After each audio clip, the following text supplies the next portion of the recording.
اعوذ باللہ من الشیطان الرجیم بسم اللہ الرحمن الرحیم. ڈیئر برادرز اینڈ سسٹرز، السلام علیکم ورحمۃ اللہ وبرکاتہ. ہوپ فلی کہ آپ سب خیر و عافیت کے ساتھ ہوں گے. آج ہم لیکچر نمبر 5 ریکارڈ کرنے جا رہے ہیں علوم قرآن مفتی تقی عثمانی صاحب. تو لاسٹ ٹائم ہم نے یہ چیپٹر نمبر 5 ہم نے ڈسکس کیا تھا، اور اس میں ہم نے حفاظت قرآن کے حوالے سے جو 3 ادوار، عہد نبوی، عہد صدیقی اور عہد عثمانی کو ہم نے ڈیٹیللی پڑھ لیا تھا. تو اسی کا ادامہ ہے، اور اس میں کچھ خاص ٹرمز ہیں. مثلا یہ سب ٹائٹل دیا ہوا ہے کہ تسہیل تلاوت قرآن کے اقدامات، یعنی قرآن کی ریسیٹیشن ایزی ہونے کے لیے جو کچھ اقدامات اٹھائے گئے ہیں ان کو یہاں پہ ڈسکس کیا ہے. انشاءاللہ میں 1 بائی 1 ڈسکس کروں گا. تو یہ چیپٹر نمبر 5 ختم ہو جائے گا. اس کے بعد چیپٹر نمبر 6، 7 اور 8، اس میں کوئی خاص مطالب نہیں ہے کہ جو میں بورڈ پہ اتاروں اور ٹائم زیادہ سپینڈ کروں. بہت ہی شارٹس ہیں، اور ان کو بھی انشاءاللہ آج اسی لیکچر میں ہم ختم کریں گے. جیسا کہ ہم نے ابتدا میں کہا تھا کہ یہ جو علوم قرآن ہے اس کے 2 حصے ہیں، حصہ اول اور حصہ دوم. ٹھیک ہے، تو حصہ اول میں 8 چیپٹرز تھے، حصہ دوم میں 4 چیپٹرز تھے. تو آج انشاءاللہ یہ 8 چیپٹرز کمپلیٹ ہو جائیں گے، اور باقی جو نیکسٹ 4 چیپٹرز ہیں وہ سب میں ایک ہی ویڈیو میں، ایک ہی لیکچر میں انشاءاللہ کلوز اٹ کروں گا.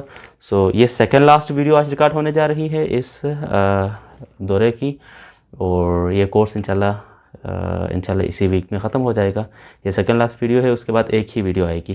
تو کمپلیٹ یہ جو 600 پیجز کی جو پوری کتاب ہے علوم قرآن، اس کو ہم کور کر رہے ہیں ودن 6 ویڈیوز. آئی ہوپ کہ آپ کو سمجھ آ رہا ہوگا. پھر بھی اگر کوئی کویشچنس یا کوئی ڈاؤٹ رہتا ہے تو آپ کمنٹ سیکشن میں میسج کر سکتے ہیں، یا ڈائریکٹلی جو گروپ ایڈمن ہے اس کو میسج کر سکتے ہیں.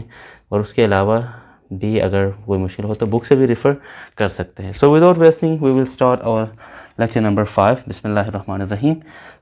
ہم اسٹارٹ کرتے ہیں تسہیل تلاوت قرآن کے اقدامات. قرآن کی ریسائٹیشن ایزی ہونے کے لیے، کیونکہ دیکھیں یہ جو لاسٹ ٹائم ہم نے ادوار میں پڑھ لیا تھا کہ عثمانی مصحف جو تیار کیا گیا تھا وہ بغیر نقطوں اور بغیر اعراب کے تھا. تو جب اسلام عجمی ممالک میں منتقل ہوا، پھیلا، یعنی عربی ممالک سے اسلام پھیلتے ہوئے غیر عربی ممالک میں پہنچا، تو پڑھنے کی دشواریاں زیادہ ہوتی گئی. تو لہٰذا سب سے پہلے جو تسہیل تلاوت کے لیے قدم اٹھایا گیا، ان میں سب سے پہلے، کیونکہ نقطے نہیں لگائے گئے تھے عثمانی جو نسخہ تھا، تو سب سے پہلے جو اقدامات اٹھائے گئے ان میں سے سب سے پہلے ہے نقطے. قرآن میں نقطوں کا اضافہ. ٹھیک ہے، اب یہ نقطے کس نے لگوائے، کس نے یہ کام کیا؟ تو اس کے کچھ اقوال ہیں کہ قرآن میں سب سے پہلے کس نے کیا کہتے ہیں نقطے لگوائے. تو سب سے پہلے اور اتھینٹک قول جس پر اکثر متفق ہیں وہ قول ہیں ابو الاسود دوئلی. یہ کون تھے؟ یہ حضرت علی علیہ السلام کے یہ کیا تھے؟ یہ شاگرد خاص تھے.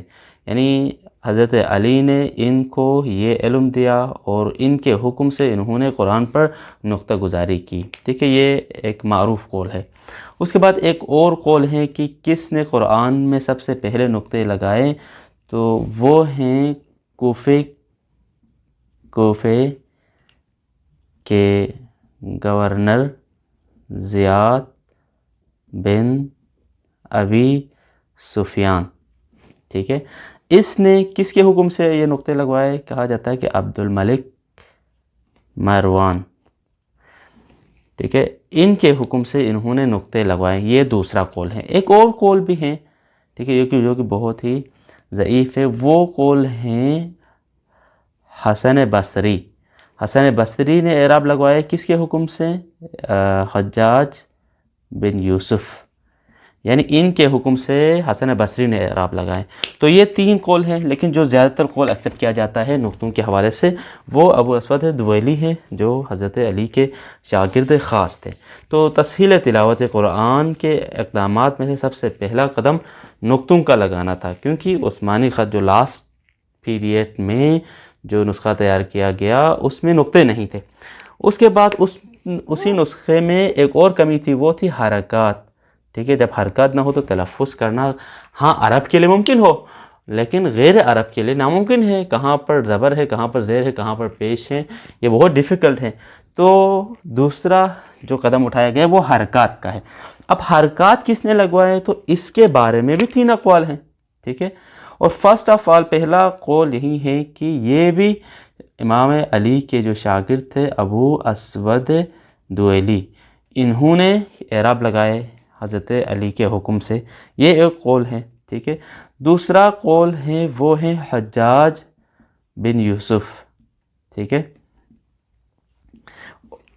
یہ ایک قول ہے، ٹھیک ہے، قول صحیح۔ اور یہاں پر دیکھیں یہ بتایا جاتا ہے کہ قول صحیح یہی ہے کہ ابو اسود دوئلی ہی کیا تھے، یہ پہلے شخص تھے جس نے قرآن پر کیا ہے حرکات لگائے۔ کیونکہ اس لیے کہ اس وقت جو آلریڈی یعنی حجاج بن یوسف نے جب اعراب لگائے تو اس وقت آلریڈی اعراب تھے، لیکن اس کی شکل کچھ اور تھی، یعنی کہ ابو اسود دوئلی نے جو اعراب لگائے تھے اس وقت کے اعراب کی شکل اس طرح تھی، یعنی زبر کے لیے یعنی لیٹر کے لیے اوپر کیا آتا تھا 1 ڈاٹ آتا تھا اس طرح کا، زیر کے لیے یہ زبر کے لیے، ٹھیک ہے، اور زیر کے لیے یعنی لیٹر کے نیچے 1 ڈاٹ آتا تھا، اور پیش کے لیے، ٹھیک ہے، ضمہ کے لیے پیش کے لیے کیا آتا تھا تو یعنی لیٹر کے سامنے ایک ڈاٹ آتا تھا، مثلا یہ ہا ہے تو ہا پر اگر پیش لگانا ہے تو یہاں پر میں ڈاٹ لگا دوں، تو یہ اعراب آلریڈی پہلے وضع تھے، ٹھیک ہے۔ لیکن حجاج بن یوسف نے کیا کیا، انہوں نے اس کی شکل کیا کر دی، چینج کر دی۔ انہوں نے چینج کر کے کیا کیا، زبر کے لیے انہوں نے یعنی لیٹر کے اوپر یہ والے سمبل لگائی، زیر کے لیے انہوں نے لیٹر کے نیچے یہ والے سمبل لگا دی، اور پیش کے لیے انہوں نے لیٹر کے اوپر یہ والے سمبل لگا دی۔ تو یہ 2 قول، ٹھیک ہے۔ اچھا جی، اس کے بعد یہاں پر یہ بھی بات آپ یاد رکھیں کہ اگر یہ تو زبر کے لیے ہو گیا نا، ابو اسود دوئلی نے جو حرکات تھیں وہ جو وضع کیے وہ 2 زبر کے لیے 2 ڈاٹس، 2 زیر کے لیے 2 ڈاٹس، 2 پیش کے لیے یہاں پر 2 ڈاٹ، لیکن انہوں نے کیا کیا، حجاج بن یوسف نے 2 زبر 2 زیر 2 پیش کے لیے یعنی تنوین کے لیے یہ والی شکل جو آج کل قرآن میں موجود ہے، ٹھیک ہے۔ تو یہ 2 قول ہو گئے حرکات کے حوالے سے۔ اچھا، تو یہ حرکات بھی یہاں پر ختم ہو گئے۔ اس کے بعد تیسرا قدم جو تسہیل تلاوت کے لیے اٹھایا گیا وہ تھا جی حمزہ اور تشدید۔ یہ دونوں کس نے وضع کیا، تو ان پہ تو سب کا اکتفا ہے کہ حمزہ اور تشدید جس نے وضع کیا ان کا نام ہے خلیل بن احمد، ٹھیک ہے۔ ان کی بہت بڑی لغت بھی ہے، میرے ذہن میں اگر اشتباہ نہ کروں تو میرے ذہن میں نہیں ہے فی الحال، یہ بہت بڑی لغت ہے عربی ڈکشنری جو انہوں نے لکھی ہے۔ تو یہ حمزہ اور تشدید انہوں نے وضع کی ہے۔ اس کے بعد تیسرا قدم، ٹھیک ہے، بلکہ چوتھا قدم تھا کہ احزاب یا منزلیں، ٹھیک ہے، بلکہ میں اس کو تھوڑا بڑا ٹھیک ہے یہیں پہ لکھتا ہوں، ٹھیک ہے۔ دیکھیں یہ جو قرآن میں حزب بنائی گئی، منزلیں بنائی گئی، قرآن میں کل کتنی منزلیں ہیں، کل 7 منزلیں ہیں، ٹھیک ہے۔ تو یہ کیوں بنائی گئی تھی، تو کہتے ہیں کہ اس کو بنانے کی وجہ یہ تھی کہ یہ جو 7 منزلیں بنائی گئی کیوں بنائی، تو کیونکہ صحابہ اور تابعین، ٹھیک ہے، ان کا معمول تھا کہ وہ ہر ہفتے ایک قرآن ختم کرتے تھے، ٹھیک ہے۔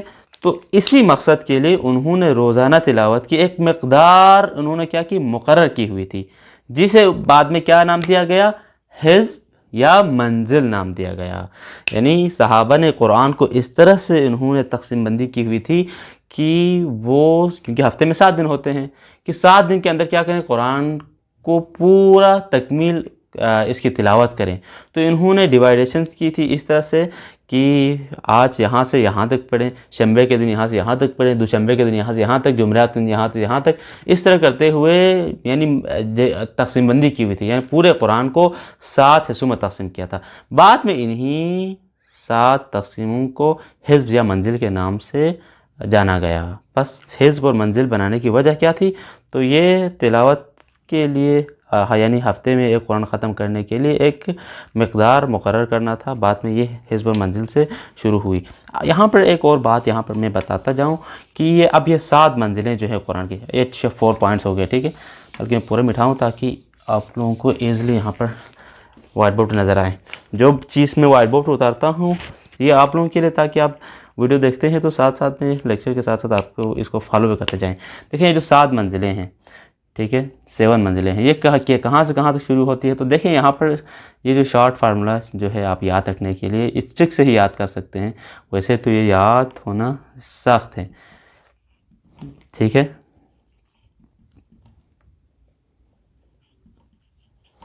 دیکھیں یہ شارٹ فارمولا ہے, یاد رکھنے کے لیے ایک ٹرک بتا رہا ہوں آپ لوگوں کے لیے. فمی بشوق نتن فیہن, ٹھیک ہے. فا کا مطلب کیا ہے؟ سب سے پہلے آپ یہاں سے ایک لیٹر لیں اور یہاں سے ایک لیٹر لیں. سب سے پہلے فا کا مطلب کیا ہے؟ سورہ فاتحہ, ٹھیک ہے. اور یہاں سے ایک لیں یعنی سورہ نساء, نون کا مطلب ہے نساء. یہاں سے پھر آپ ایک لیٹر لیں, یہ ایک ہو گیا. نمبر 2 دوسرا کیا ہے؟ میم. میم کا مطلب کیا ہے؟ مائدہ, ٹھیک ہے. اور یہاں پر دوسرا لیٹر کیا ہے؟ تا. تا کا مطلب ہے توبہ, ٹھیک ہے. نمبر 3 تیسرا یہاں پر کیا ہے؟ یا. یا کا مطلب کیا ہے؟ تو یا کا مطلب ہے یونس, ٹھیک ہے, سورہ یونس. اور نون یہاں پر تیسرا نمبر نون ہے, نون کا مطلب کیا ہے؟ نحل, ٹھیک ہے. اور نمبر 4 پر کیا ہے؟ با ہے. با کا مطلب کیا ہے؟ بنی اسرائیل, ٹھیک ہے. اور یہاں پر کیا ہے؟ فا ہے. فا سے مطلب کیا ہے؟ سورہ فرقان. نمبر 5 یہاں پر کیا ہے؟ با کے بعد شین ہے. شین کا مطلب کیا ہے؟ سورہ شعراء. اور آگے سورہ شعراء کے بعد یہاں پر کیا کہتے ہیں جو چوتھا حرف 5واں حرف ہے وہ ہیں یا. یا کا مطلب ہے سورہ یاسین. اس کے بعد نمبر 6 پہ یہاں پر کیا ہے؟ واو ہے. واو کا مطلب کیا ہے؟ والصافات, ٹھیک ہے. اور یہاں پر کیا ہے؟ ہا ہے. ہا کا معنی کیا ہے؟ سورہ حجرات, ٹھیک ہے. اس کے بعد نمبر 7 پہ یہاں پہ کیا ہے؟ قاف یعنی سورہ قاف ہو گیا. اور یہاں پر کیا ہے؟ نون ہے. نون کا مطلب سورہ ناس. دیکھیں جی یہ 7 منزلیں بن گئی. اس طرح سے آپ یاد رکھ سکتے ہیں. آپ پہلی جو ہے اس میں ٹوٹل 4 صورتیں ہیں, ٹھیک ہے. اس میں یہاں سورہ مائدہ سے توبہ تک 5 صورتیں بنتی ہے. سورہ یونس سے سورہ نحل تک تقریباً 7 صورتیں بنتی ہیں. اور بنی اسرائیل سے فرقان تک 9 صورتیں بنتی ہے. سورہ شعراء سے یاسین تک 11 صورتیں بنتی ہیں. اور والصافات سے سورہ حجرات تک 13 صورتیں بنتی ہے. اور لاسٹ جو منزل ہے اس میں سب سے زیادہ صورتیں ہیں, 65 ہیں. تو آپ ان سب کو پلس کریں گے تو 114 سورہ قرآن کے بنیں گے. تو یہ 7 منزلیں یاد کرنے کا طریقہ یہی ہے. فمی بشوق نتن فیہن, یہ مجھے کسی دوست نے مشورہ دیا تھا کہ اس طرح سے میں نے یاد کیا تو مجھے اچھا لگا ٹرک. آلدو میں خود بھی کنفیوز رہتا تھا کہ جب کسی کو سکھاتا تھا.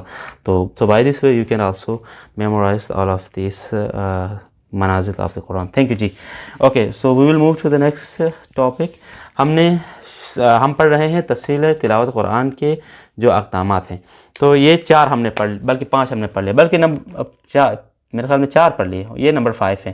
نمبر 5 جو اقدامات اٹھائے گئے ان میں سے ایک کیا ہے؟ تو اجزاء, ٹھیک ہے. اجزاء یا اس کو آپ کہتے ہیں پارے, ٹھیک ہے. پارے یا سپارے بھی کہتے ہیں بعض لوگ. یہ کیوں بنائے گئے؟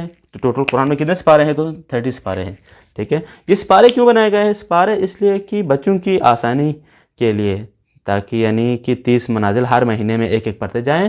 سو اس طرح کرتے ہوئے کچھ مہینے گزر جائیں, یا مطلب ایک مہینے میں 2 سپارے ختم کریں. تو اس طرح کرتے ہوئے یعنی 1.5 سال میں آپ قرآن ختم کریں گے.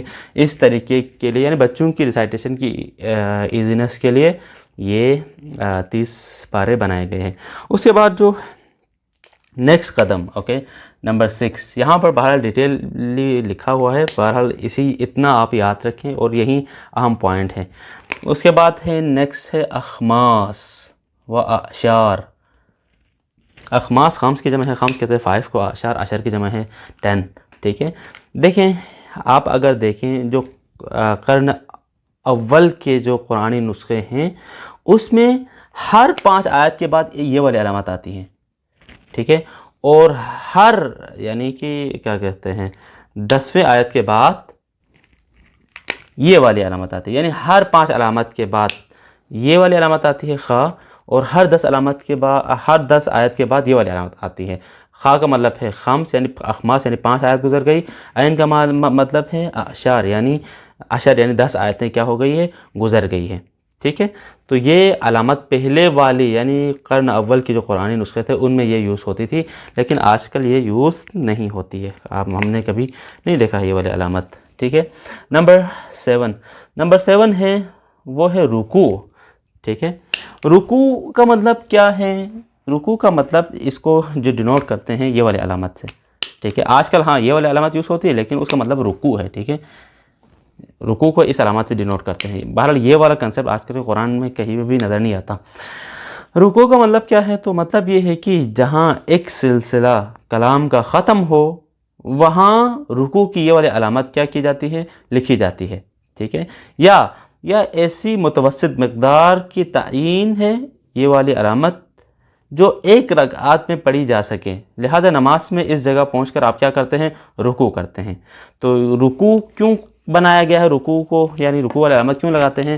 تو مطلب یعنی کوئی ٹاپک چل رہا تھا. ٹھیک ہے. اب یہاں تک پہنچتے وہ مطلب جنگ احد کے بارے میں بات ہو رہی تھی، جنگ احد یہاں پر ختم ہو گئی تو وہاں پر عین یہ والی علامت لگا جاتی ہے. بھائی یہ والا ٹاپک کلوز ہو گیا، یہاں سے آگے نیو ٹاپک شروع ہو گیا. پھر وہ ٹاپک ڈسکس ہوتے ہوتے ہوتے وہ ختم ہو گیا، پھر رکوع کی علامت آتی ہے. ٹھیک ہے. تو رکوع کی جو علامت وضع کرنے کا مقصد یہی ہے کہ یہاں سے ایک نیا ٹاپک ہے، یہاں سے ایک نیا ٹاپک شروع ہو رہا ہے، یہاں پہ یہ ٹاپک کلوز ہو رہا ہے. اس کو سمجھنے کے لیے یہ والی علامت لگائی جاتی ہے. اور قرآن میں جو اتھینٹک رکوعات کی تعداد جو ہے 558 ٹوٹل کل رکوع کی تعداد یہی ہے. اوکے یہ بھی کلوزٹ ہو گیا. اب چاہتے ہیں نیکسٹ پر. نمبر 8 ہے. اب یہ تو اس کے میں تھوڑا بڑھا کے اس کو مٹا کے ہی لکھ لوں. نمبر 8 ہیں وہ ہیں جی رموز اوقاف.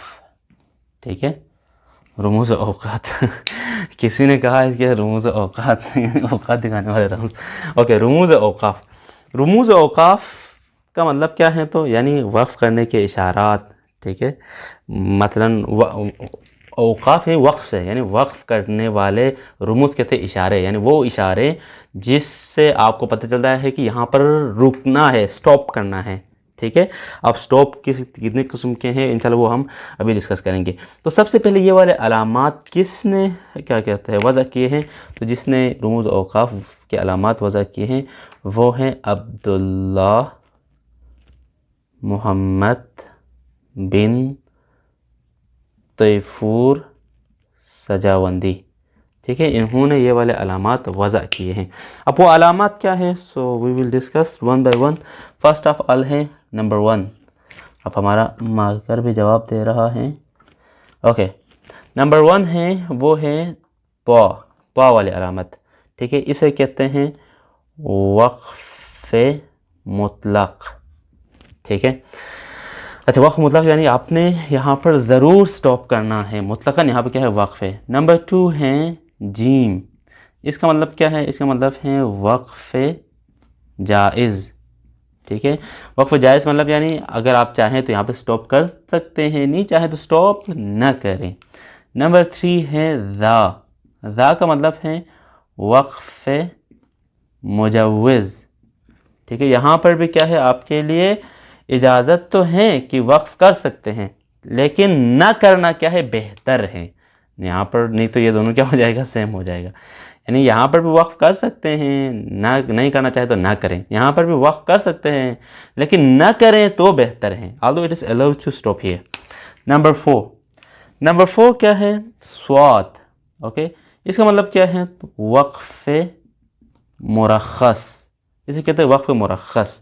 یعنی بات اس کا مطلب کیا ہے؟ یہ والے علامات جہاں پہ آتے ہیں تو مطلب یہ ہے کہ بات ختم نہیں ہوئی لیکن جملہ طویل ہے اس لیے وقف جائز ہے. مثلا کوئی بات چل رہی ہے قرآن میں ایک ٹاپک کے اوپر، بات تو ختم نہیں ہوئی ہے، جملہ بہت لمبا ہے لیکن یہاں پر جملہ طویل ہے اس لیے آپ کے لیے وقف کیا ہے؟ جائز ہے. ٹھیک ہے. آپ کے لیے رخصت ہے، آپ یہاں پر سٹاپ کر سکتے ہیں. اس کے بعد نمبر 5 ہے میم. اس کو کہتے ہیں وقف لازم. ٹھیک ہے. وقف لازم. اور اس کو وقف واجب بھی کہتے ہیں. یعنی اگر یہاں پر وقف نہ کریں تو آیت کے معنی میں فحش بہت بڑی غلطی کا امکان ممکن ہے. اسی لیے یہاں پر لازم اس کو نیسیسٹی سٹاپ کہتے ہیں، یعنی ضرور آپ کو یہاں پر سٹاپ کرنا ہے. اس کے علاوہ ایک اور علامت ہے نمبر 6 پر، وہ ہے لا. اس کا مطلب کیا ہے؟ اس کا مطلب ہے لا تقف، یعنی وقف مت کرو. وقف مت کرو بلکہ کیا کرو؟ آگے کنٹینیو کرو. اسی طرح نمبر 8 پہ ایک علامت آتی ہے، اس کو کہتے ہیں، یہ جو 3 ڈاٹس ساتھ آتے ہیں اس کو کہتے ہیں وقف معانقہ. ٹھیک ہے. وقف معانقہ. اس کا مطلب یہ ہے کہ ویسے تجوید جنہوں نے پڑھا ہے وہ آلریڈی جانتے ہیں الف لام میم ذالک الکتاب لا ریب فیہ ھدی للمتقین میں ہی پہلی آیت میں ہی یہی ہے. اگر آپ اس 3 ڈاٹ یعنی یہ ایک ہی آیت کے اندر دو یعنی الفاظ کے اوپر، یہاں پر ایک لفظ ہے، یہاں پر ایک لفظ ہے، یہاں پر بھی آتا ہے، یہاں پر بھی یہ 3 ڈاٹس آتے ہیں. تو اس کا مطلب یہ ہے کہ اگر آپ سٹاپ کرنا چاہیں تو ان میں سے ایک پر سٹاپ کر سکتے ہیں. فار ایگزامپل اگر آپ پہلے پر سٹاپ کریں تو اٹ مینس آپ یہاں پر سٹاپ نہیں کر سکتے ہیں، لیکن فار ایگزامپل آپ دوسرے پہ سٹاپ کرتے ہیں تو اٹ مینس آپ پہلے پہ سٹاپ نہیں کر سکتے ہیں. لیکن اگر آپ چاہتے ہیں کہ دونوں پہ سٹاپ نہ کریں تو پھر کوئی بات نہیں، دونوں پہ سٹاپ نہ کریں، آپ کنٹینیو کریں. لیکن ایسا نہیں ہے کہ آپ پہلے پر بھی سٹاپ کریں دوسرے پہ سٹاپ کریں، یہ صحیح نہیں ہے. آئی ہوپ کہ یہ اتنی کوئی مشکل بات نہیں تھی کہ آپ خود آلریڈی بخوبی آگاہ ہیں ان حرکات سے. اس کے بعد ایک اور علامت ہے قرآن میں نمبر 9 پہ، وہ ہے یہ کبھی کبھی لکھ کے آتا ہے قرآن کی اسی آیت کے اوپر یہ سکتہ. سکتہ کا مطلب کیا ہے؟ سکتہ کا مطلب یہ ہے کہ رکنا چاہیے لیکن سانس آپ کی نہیں ٹوٹنی چاہیے، یعنی ہلکا پاؤز کریں without breaking your breath. Okay. اس کے بعد نیکسٹ ہے نمبر 10. نمبر 10 پہ ہے، کبھی کبھی آپ کو یہ بھی نظر آئے گا وقفہ. ٹھیک ہے، یہ کیا ہے؟ تو یہ اسی سکتہ سے تھوڑا زیادہ رکیں لیکن سانس نہیں توڑنا. یہاں پر آپ نے ہلکا پاس ہے، یہاں پر لیٹ بٹ مور آپ نے اسٹریس کے ساتھ تھوڑا زیادہ پاس کر سکتے ہیں لیکن آپ کی سانس نہیں ٹوٹنی چاہیے. ٹھیک ہے، اوکے، یہ بھی ہو گیا. اس کے بعد 11 پہ ہے، کبھی کبھی آپ نے یہ علامت بھی دیکھی ہوگی قاف. ٹھیک ہے، اس کا مطلب کیا ہے؟ اس کا مطلب ہے کہ قیل علیہ الوقف، یعنی کیا کہا گیا ہے کہ اس پر بھی کیا کریں؟ وقف کریں. یعنی یہ علامت کیا ہے؟ یعنی بعض حضرات کے نزدیک یہاں پر بھی کیا ہے؟ وقف ہیں، لیکن بعض کے نزدیک کیا ہے؟ وقف نہیں ہے. قیلہ کہاں پہ آتا ہے؟ جہاں پر بھی کوئی ضعیف قول ہو. تو بعض لوگوں نے کہا کہ یہاں پر وقف ہے تو اس لیے یہ والی علامت لگائی ہے. تو یہ ضعیف قول ہے، آپ چاہیں کہ سٹاپ نہ کریں. اس کے بعد ایک اور لاسٹ ہے 12 میں، وہ ہے قف. ٹھیک ہے، قف کا مطلب کیا ہے؟ قف فعل امر ہے. ٹھیک ہے، اٹ مینس اینڈ اسٹاپ، یعنی ٹھہر جاؤ. یعنی یہ اسٹریس کے ساتھ امپریٹیو ہے کہ آپ نے حتماً یہاں پہ کیا کرنا ہے؟ سٹاپ کرنا ہے. اس کے بعد 13 پہ ہے صلی. کبھی اس طرح لکھ کے آتا ہے، کبھی اس طرح بھی لکھ کے آتا ہے. ٹھیک ہے، اس کا مطلب کیا ہے؟ یعنی اس کا مطلب یعنی آیت کنٹینیو کرتے کرتے آپ سٹاپ کرنا چاہیں تو سٹاپ کر سکتے ہیں، لیکن آگے ملائیں تو کیا ہے؟ بہتر ہے. آگے وصل کریں تو کیا ہے؟ بہتر ہے. ٹھیک ہے، چلیں، یہ رموز اوقاف یہاں پر ختم ہو گیا. اوکے. اس کے بعد ایک اور یہاں پر ٹاپک دیا گیا ہے، اس کو ہم لٹل بٹ ٹچ کرتے ہیں. یہ ٹاپک بہت ہی چھوٹا ہے، بہرحال اس کو میں ٹچ کرتا ہوں کیونکہ قرآن کا حصہ ہے، کہ جیسا کہ میں نے وعدہ کیا کہ کوئی بھی ٹاپک نہ چھوڑوں، تو اسی لیے میں اس کو ٹچ کر رہا ہوں. یعنی قرآن کی طباعت، یعنی اس کی جو پرنٹنگ کب سے ہوئی. دیکھیں، جب تک کوئی پریس یعنی جو پرنٹنگ سسٹم نہیں تھا اس وقت تک قرآن ہاتھوں سے یعنی قلم کے ذریعے سے لکھا جاتا تھا. اس کے نسخے آج بھی موجود ہیں اور اس کتاب کے مطابق لکھا گیا ہے کہ سب سے پہلے جو نسخہ طبع ہوا وہ ابھی کہاں پر ہے؟ وہ کہاں ہوا ہے؟ ہیمبرگ. ٹھیک ہے، یہاں پر یہ پریس ہوا اور یہ آج مصر کی ایک مشہور لائبریری دارالکتب، یہاں پر کیا ہے؟ یہ موجود ہیں. اس کے علاوہ اس کے بعد کہا جاتا ہے کہ جو سب سے پہلا جو پرنٹنگ شکل میں جو آیا وہ روس کے شہر سینٹ پیٹرس، یہاں پر 1787 میں طبع ہوا.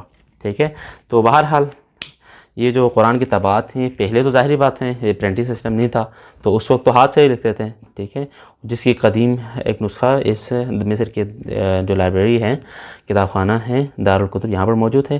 اس کے بعد جو فرسٹ پرنٹنگ ہوئی ہے وہ روس سینٹ پیٹرس میں ہوا ہے. اور یہ کس نے کیا ہے؟ وہ جس شخص نے کیا اس کا نام تھا مولائے عثمان. انہوں نے سب سے پہلے پرنٹنگ کروائی قرآن کی. اوکے جی، یہ چیپٹر نمبر 5 کلوز ہو گیا ہے. اس کے بعد یہ جو اسے مفتی تقی عثمانی کی جو کتاب ہے اس کا جو چیپٹر نمبر 6 ہے، ٹھیک ہے، باب ششم. ٹھیک ہے، باب ششم کا میں صرف ٹاپک یہاں پہ لکھتا ہوں، اس کے اندر کچھ بھی نہیں ہے، آپ خود بھی کھول کے دیکھ سکتے ہیں جو یہاں پر ہم ٹائم زیادہ اس کے لیے اسپینڈ کریں. حفاظت قرآن سے متعلق شبہات اور جوابات دیکھیں یہاں پر تقریباً 4-5 شبہات لائے گئے ہیں کہ حفاظت قرآن کے بارے میں جو مثلا مستشرقین ہیں انہوں نے کچھ شبہات اٹھائے ہیں، ٹھیک ہے، یہود اور جو کرسچنز اور جیوز ہیں انہوں نے کچھ کیا کہتے ہیں اشکالات اٹھائے ہیں کہ بھئی حفاظت قرآن یہ کیسے ممکن ہے جب کہ تم خود ایک میں ڈسکس کرتا ہوں، ایک یہ کہ تم مسلمان خود کہتے ہو کہ خدا کی بھیجی ہوئی پہلی کتابیں توریت، زبور، انجیل وہ ساری اپنی حالت میں نہیں رہی، کیونکہ تم خود کہتے ہو کہ وہ ان کے لوگوں نے بدل ڈالا، ٹھیک ہے، تو پھر کس طرح سے ممکن ہے کہ قرآن محفوظ رہا؟ تو اس کا جواب ہم قرآن سے ہی دیتے ہیں کہ اِنَّا نَحْنُ نَزَّلْنَا الذِّكْرَ وَإِنَّا لَهُ لَحَافِظُونَ، کہ قرآن خود یہ ادعا کرتا ہے کہ ہم نے اس قرآن کو نازل کیا ہے اور ہم ہی اس کے حفاظت کرنے والے ہیں۔ خدا نے خود قرآن میں اس کی حفاظت کی ذمہ داری لی ہے، جبکہ دیگر کتابوں کے بارے میں خدا نے ایسا نہیں فرمایا تھا، ٹھیک ہے، اور نہ ایسی کوئی آیت ان کتابوں میں تھی، ٹھیک ہے۔ اسی طرح قرآن کی حفاظت پیغمبر کے بعد یہ جو ادوار اصحاب کے گزرے ہیں، کس طرح سے ہم نے ادوار پڑھ لیا کہ کس طرح سے انہوں نے حفاظت کی ہے، اس لیے قرآن ہمارے پاس کیا ہے، صحیح و سالم اسی حالت میں ہے۔ بس اسی طرح کوئی خاص کوئی خاص پوائنٹ مجھے نہیں لگا اس چیپٹر میں، سو we will skip this chapter, اور اتنا لانگ بھی نہیں ہے، جو ایک تو میں نے آپ کو بتا دیا یہی ہے، اور اس طرح سے سیم ملتے جلتے ایک دو اور اعتراضات ہیں۔ اوکے، اس کے بعد جو نیکسٹ ہیں چیپٹر نمبر ہے وہ ہے چیپٹر نمبر 8 بلکہ 7، ٹھیک ہے، باب ہفتم۔ باب ہفتم ہے وہ ہے حقانیت قرآن، یعنی قرآن کی حقانیت پر کیا دلائل ہیں آپ کے پاس؟ تم مسلمان کہتے ہو کہ قرآن ہی حق کتاب ہے، ٹھیک ہے، تو آپ کے پاس کیا دلائل ہے؟ تو یہاں پر انہوں نے شارٹلی کچھ پوائنٹس بتائے ہیں، میں بھی ٹو دا پوائنٹس انہی پوائنٹس کو یہاں پر مینشن کرتا ہوں۔ فرسٹ آف آل یہ ہے کہ قرآن کی حقانیت پہ سب سے پہلی دلیل یہ ہے کہ جو پہلے کی جو کتب مقدسہ تھی، ٹھیک ہے، ان میں کتب مقدسہ میں آپ صلی اللہ علیہ وسلم کی بشارتیں، ٹھیک ہے، ہم نے رحیق المختوم میں ہم نے ڈیٹیل پڑھا ہے کہ یہ یہود کہاں سے روم سے چھوڑ کر وہاں مدینے میں کیوں آئے تھے، وہاں پہ کیوں بس رہے تھے؟ یہ اسی لیے کہ ان کی کتب مقدسات میں یہ اشارات ان کے علماء نے بتائے ہوئے تھے کہ آخری زمانے میں ایک نبی آئے گا، اس کا نام احمد ہوگا۔ یہ تو بائبل کی پوری آیت ہیں کہ جس کا نام احمد ہوگا، وہ یثرب سے اس یعنی کیا کہتے ہیں وہ حجاز میں اس کی ولادت ہوگی۔ تو یہ سارے آئے ہوئے اسی لیے تھے کیونکہ تاکہ وہ اپنی کتابوں کی جو بشارتیں آخری نبی کے بارے میں دی گئی ہے وہ صحیح ہے یا نہیں چیک کرنے کے لیے اور اس کی اتباع کے لیے آئے تھے۔ بعد میں انفارچونیٹلی اسی نبی کے یہ لوگ دشمن بنے، وہ تو الگ بات۔ تو یہ جو کتب مقدسات ہیں انجیل اور توریت میں نبی صلی اللہ علیہ وسلم کی آنے کی بشارتیں جو ہیں یہ قرآن کی حقانیت و دلالت کرتی ہیں۔ جب آپ کی کتب مقدسہ جس کو تم دعویٰ کرتے ہو کہ ہم اس کے فالوورز ہیں وہ خود بتا رہی ہے اس نبی کے بارے میں، تو اس نبی پر اترنے والی کتاب بھی کیا ہے؟ حق ہے۔ تو اسی کے بارے میں تھوڑا ڈسکس کیا ہے، اس سے زیادہ کچھ نہیں۔ اس کے بعد نمبر 2 قرآن کی حقانیت پر دوسری کیا دلیل ہے؟ تو وہ ہے اعجاز قرآن۔ دیکھیں سب سے پہلے اس لیٹر کو سمجھیں، اعجاز کیا مطلب ہے؟ اعجاز یعنی اوجز سے نکلا ہے۔ اوجز کسے کہتے ہیں؟ اوجز یعنی کسی کو ناتوان بنانا، ایک ایسا کام جو کوئی بھی نہ کر سکے آپ کر سکیں، اسے کہتے ہیں اعجاز، ٹھیک ہے۔ تو اعجاز قرآن کیا ہے؟ جیسے کہ قرآن نے ادعا کیا مشرکین سے، یہودیوں سے کہ اگر تم کہتے ہو کہ یہ ایک عام انسان کا کلام ہے تو تم اس طرح کا ایک سورہ لے کے آؤ، کوئی بھی لے کے نہ آ سکا۔ پھر قرآن نے ادعا کہ کم از کم ایک آیت لے کے آؤ، پھر بھی لے کے نہ آ سکیں۔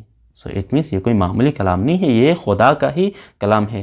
سو تم لوگوں کو عجز ناتوان بنایا کہ تم اس کی مثل نہیں لا سکے، سو اٹ مینس یہی اتھینٹک قرآن ہے جو حق پر مبنی ہے۔ یہ دوسری دلیل۔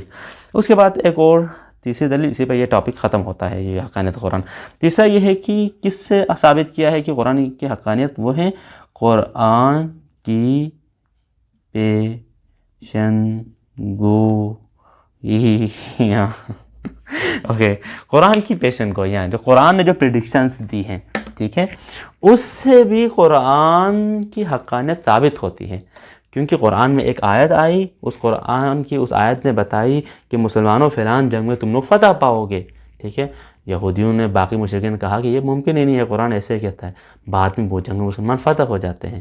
تو قرآن نے پہلے پیشن گوئی کی ہوئی تھی، سو اٹ مینس وہ پیشن گوئی ٹروتھ ثابت ہوئی، تو اس کا مطلب یہ قرآن کیا ہے؟ معمولی کتاب نہیں ہے، یہ حق پر مبنی کیا ہے؟ کتاب ہے۔ مثلا ان کی کچھ مثالیں سمپلی میں یہاں پر نوٹ کروں تو مثلا رومیوں پر فتح، ٹھیک ہے، اس کے بارے میں قرآن نے بشارت دی اور رومیوں پر فتح مسلمانوں کو حاصل ہوئی۔ اسی طرح فتح مکہ کے بارے میں قرآن نے پیشن گوئی کی تھی، فتح مکہ رونما ہوئی۔ اسی طرح خود یہودیوں کے بارے میں، یہودیوں کی جو تمنائے موت، ٹھیک ہے، یہ لوگ تمنائے موت کرتے تھے، ٹھیک ہے، جب کہا گیا کہ تم لوگ اگر واقعی سچے ہو تم لوگ ہی جنت، کیونکہ یہودی کیا سمجھتے تھے، اپنے آپ کو جنت کے حقدار سمجھتے تھے، اور قرآن کی جو آیت ہے آپ سورہ بقرہ پڑھیں تو وہ کہتے ہیں کہ اگر ہم جہنم میں جائیں تو وہ گنے چنے کچھ ایام کے لیے، اس کے بعد پھر ہم دوبارہ جنت میں ہی آنے والے ہیں۔ تو پھر تو یہودیوں کے جو تمنائے موت ہے اس کے بارے میں قرآن نے پریڈکشن دی، جا کے ان سے کہیں کہ پھر تو موت کی تمنا کریں دنیاوی زندگی سے، تو وہ بہتر ہے تم لوگوں کے لیے۔ لیکن جب ان سے کہا جائے تو وہ تو دنیا کی زندگی ایک دن کی ہے تو وہ 1000 دن چاہتے ہیں، بلکہ اور بھی زیادہ لالچی پاتے ہیں۔ سو یہ جو یہودیوں کی اصل حالت صحیح بتا رہی ہے، جو حقانیت قرآن پر کیا کرتی ہے، دلالت کرتی ہیں۔ اوکے جی، یہ چیپٹر نمبر 7 بھی یہاں پر ختم ہوا اس قرآن کیا کہتے ہیں کتاب کا۔ لاسٹ جو ٹاپک ہے وہ ہم ڈسکس کرنے جا رہے ہیں، وہ تھوڑا اہم ہے، اس پر تھوڑا وقت سپینڈ کریں گے۔ وہ ہیں باب 8 مضامین قرآن، یعنی قرآن کے ٹاپکس۔ قرآن نے کن کن ٹاپکس پہ کیا کیا ہے، ڈسکشن کی ہیں۔ تو جیسا کہ آپ نے شاہ ولی اللہ کا نظریہ آپ لوگ جانتے ہیں، شاہ ولی اللہ نے قرآن کے ٹاپکس کو کہا علوم خمسہ، قرآن میں 5 علوم سے بحث کیا گیا ہے۔ لیکن مفتی صاحب یہاں پہ کہتے ہیں کہ قرآن کے مضامین، یعنی قرآن کے جو جتنے بھی آیات ہیں وہ 4 مضامین سے خالی نہیں ہیں۔ وہ 4 مضامین کیا ہیں؟ تو نمبر 1 ہیں، یا تو وہ آیت آپ کو عقائد کے بارے میں بیان کر رہی ہوگی، یا وہ آیت کوئی احکام حکم بیان کر رہی ہوگی شرعی، یا وہ آیت کسی قصے کو بیان کر رہی ہوگی، سٹوری کو، یا وہ کسی مثال کے بارے میں بیان کر رہی ہوگی۔ تو مفتی صاحب کہتے ہیں کہ قرآن کے آپ آیت نمبر 1 سے لے کر، یعنی سورہ حمد سے لے کر والناس تک آپ پورے آیات کو کنگالیں تو وہ آیت یا تو آپ کو عقائد کے بارے میں بتا رہی ہوگی، اب عقائد کے اندر بھی 3 ہے، ٹھیک ہے، توحید ہے، رسالت ہے، اور پھر قیامت ہے، ٹھیک ہے، یا تو وہ آیت عقائد کے بارے میں بتا رہی ہوگی، یا کوئی احکام کے بارے میں، مثلا طلاق کے بارے میں، نکاح کے بارے میں، ارث کے بارے میں، نماز کے بارے میں، روزے کے بارے میں، حج کے بارے میں، زکوٰۃ کے بارے میں، ٹھیک ہے، یہ، یا قصے کے بارے میں، یا مثلا قرآن میں خود تقریباً 27 پروفیٹس کے نیمز آئے ہیں، مثلا حضرت عیسیٰ کا واقعہ، حضرت یونس کا واقعہ، حضرت یوسف کا واقعہ، حضرت ادریس کا واقعہ، خود نبی پاک کا واقعہ، وہ بیان کر رہی ہوگی، یا امثال کچھ مثالیں، ٹھیک ہے، ضرب المثل کے طور پر قرآنی آیات بیان کی گئی ہوں گی۔ تو ان 4 مضامین سے قرآن کی آیتیں خالی نہیں ہیں، یہ مفتی صاحب نے اس کتاب میں کہا ہے، جبکہ شاہ ولی اللہ صاحب نے کیا فرمایا کہ قرآن میں تقریباً 5 علوم سے بحث کیا گیا ہے۔ اوکے، اب ہم ان کو 1 بائی 1 ڈسکس کریں گے۔ سب سے پہلے ہیں، ہم نے کہا کہ عقائد، ٹھیک ہے، قرآن کا پہلا مضمون تھا عقائد۔ عقائد کے اندر تقریباً 3 بحثیں ہوئی ہے۔ سب سے پہلے کیا ہوا ہے، بلکہ ایک ہی بحث ہے، عقائد کے اندر ایک ہی بحث ہے، اس میں کیا ہے، تو اس کے اندر یہ ہے مخاصمہ ہوا ہے۔ مخاصمہ کن کے ساتھ ہوا ہے؟ تو اب یہ 4 کیٹیگریز ہے جو کہ شاہ ولی اللہ نے بھی اسی طرح تقسیم کیا ہے۔ نمبر 1 یعنی مشرکین کے ساتھ، نمبر 2 یہود کے ساتھ، نمبر 3 نصارہ کے ساتھ، ٹھیک ہے، اور نمبر 4 کیا ہے، منافقین کے ساتھ، ٹھیک ہے۔ اچھا جی، مشرکین کے ساتھ کن کن چیزوں پر مخاصمہ ہوا ہے؟ تو فرسٹ آف آل مثلا وہ بتوں کو کیا سمجھتے ہیں، بتوں کو خدا سمجھتے تھے، اس کے بارے میں بیان کیا گیا ہے۔ یا مثلا وہ تشبیہات دیتے تھے، ٹھیک ہے، فرشتوں کو خدا کی بیٹیاں کہتے تھے، ٹھیک ہے، یا اسی طرح یا وہ کہتے تھے کہ بھئی یہ کیسا رسول ہے، یعنی ہم جیسا رسول، ٹھیک ہے، یہ کیسا رسول ہے، ہماری طرح کھاتا ہے، ہماری طرح پیتا ہے، ہماری طرح سوتا ہے، ہماری طرح کام کرتا ہے، یہ کس طرح کا رسول ہے؟ یعنی مشرکین کے نزدیک یعنی خدا کا رسول ایسا ہونا چاہیے جو کوئی خلائی مخلوق ہو، ٹھیک ہے۔ اس کے بعد جو نیکسٹ ہے، یعنی یہ لوگ کہتے تھے کہ موت کے بعد، ٹھیک ہے، موت کے بعد کیسے زندہ ہو سکتے ہیں، ٹھیک ہے، ان کے جوابات قرآن نے دیا ہے۔ اسی طرح تحریف، کچھ جو تحریفیں انہوں نے کی ہے، مثلا اس کے اندر کیا کرتے تھے، ننگے ہو کے طواف کرنا، ٹھیک ہے، مثلا نماز کی بجائے تالیاں اور سیٹیاں بجانا، سورہ انفال کے آیات آپ دیکھیں تو، ٹھیک ہے، یا اسی طرح اور بھی بکواسات جو ان کے تھے. تو ان سب کے بارے میں قرآن نے کیا کیا ہے، جوابات دیے ہیں مشرکین کے ساتھ ڈیٹیلی. اس کے بعد ہم بات کرتے ہیں کہ یہودیوں کے ساتھ کیا. ٹھیک ہے، یہودیوں کے ساتھ کیا ہے، تو یہودیوں کے ساتھ جو سب سے بڑی جو ڈسکشن قرآن میں ہوئی ہے وہ تحریف کے بارے میں. ٹھیک ہے، یہودیوں نے تحریف کی قرآن میں، اس کے بارے میں بحث کی ہے. اس کے بعد کتمان آیات. ٹھیک ہے، کتمان، ون سیکنڈ، کتمان آیات. کتمان کیسے کہتے ہیں؟ کتمان کہتے ہیں چھپانا، یعنی خدا نے آیت کوئی اور نازل کی ہے، اس کو چھپا کر کوئی اور آیت بیان کرنا. تورات انجیل میں خدا نے ڈائریکٹلی پیغمبر کے بارے میں نام تک بتا کے آیت نازل کی ہے، لیکن یہودی علماء کیا کرتے تھے، ان آیات کو چھپاتے تھے اپنے پیروکاروں سے. ٹھیک ہے، اسی طرح اور بھی بہت ساری چیزیں، تو ان کے بارے میں یہاں پر ڈیٹیلی ڈسکس کیا ہے یہودیوں کے بارے میں. اب اس کے بعد ہے نصارہ. نصارہ کے بارے میں کیا ڈسکس کیا؟ سب سے زیادہ جو ڈسکس ہوئی ہے وہ ہے عقیدہ تثلیث، جسے ہولی ٹرینیٹی جو کہتے ہیں یہ لوگ. ٹھیک ہے، اقانیم بھی کہتے ہیں ان کو، اقانیم ثلاث بھی کہتے ہیں. یہ کوشچنز بار بار آتا ہے، آپ لوگ یاد رکھیں. عقیدہ تثلیث، ہولی ٹرینیٹی، یا اس کو اقانیم ثلاثہ بھی کہتے ہیں. وہ مطلب کیا؟ یعنی وہ کہتے ہیں کہ خدا کوئی واحد چیز نہیں ہے، بلکہ تین چیزوں کا مجموعہ ہے، باپ، بیٹا اور روح. ٹھیک ہے، اب ان کے لیے بہترین جوابات قرآن کی آیتوں میں آپ کو ملیں گے. اس کے بعد جو لاسٹ ہے منافقین. ٹھیک ہے، منافقین کے ساتھ ان کا اصلی چہرہ قرآن نے دکھایا ہے، اور ان کے بارے میں بہت ساری آیتیں نازل ہوئی ہے. تو یہ پہلا ٹاپک تھا. اس کے بعد ہم آتے ہیں دوسرا مضمون قرآن کا، وہ تھا احکام. ٹھیک ہے، پھر احکام کے اندر بھی آپ دیکھیں تو یہ تین طرح کے موضوعات تقسیم ہوتے ہیں. مثلا عبادات والی آیات ہیں، ٹھیک ہے، معاملات کے بارے میں کچھ آیتیں ہیں، ٹھیک ہے، اور بعض آیتیں عبادات پلس معاملات. ٹھیک ہے، جیسے کہ عبادات کے بارے میں مثلا اللہ کے حقوق، مثلا نماز ہے، روزہ ہے، اس طرح کی چیزیں. معاملات کے بارے میں کیا ہے؟ بندوں کے حقوق، مثلا تجارت ہے، شہادت ہے، یا میراث ہے، وصیت ہے. ٹھیک ہے، یہ. اور مثلا عبادت اور معاملات جو دونوں شامل ہوں، جیسے کہ نکاح، حدود، قصاص، جہاد، یہ ایسی چیزیں ہیں جو عبادت بھی ہیں اور معاملات بھی ہیں. تو جو سیکنڈ ٹاپک جو ڈسکس ہوا ہے قرآن میں، قرآن کا جو دوسرا آیات کا جو مضمون ہے وہ احکام ہے. نمبر 3 ہے قصص. ٹھیک ہے، یہ اس میں تھوڑا میں نے ڈیٹیل بتانا ہے تاکہ میں اس کو مٹاؤں. جو تیسرا جو مضمون ہے قرآن کا وہ کیا ہے؟ قصص ہے. ٹھیک ہے، قصے. ٹھیک ہے، اب قصے دو طرح کے ہیں، ماضی، گزرے ہوئے جو قصے ان کو کوٹ کیا ہے قرآن نے، یا مستقبل، آنے والے زمانے میں جو مطلب واقعات رونما ہوں گے. مثلا قیامت، مثلا اس کو میں اس طرح ڈسکس کروں، پہلے ماضی والے کو ڈسکس کرتا ہوں، یعنی کہ جو گزرے ہوئے قصے قرآن نے ذکر کیا. دیکھیں قرآن میں کل 27 پروفٹس، نبیوں کے نام آئے ہیں، ان کا ذکر ہوا ہے. ویسے میں ان 26 کا 26 ہے، ٹھیک ہے، 27 نہیں ہے، میں 27 لکھا میں نے. 26 پروفٹس، بلکہ 27 ہی ہے، جی 27 ہے، اشتباہ کر رہا ہوں. 27 نبیوں کا نام آیا ہے. تو یہ جو 27 نبی ہیں وہ نبی پاک سے پہلے آئے ہیں. تو ان کی تمام سٹوریز کیا ہیں؟ یعنی پاسٹ میں انجام ہوئی ہے.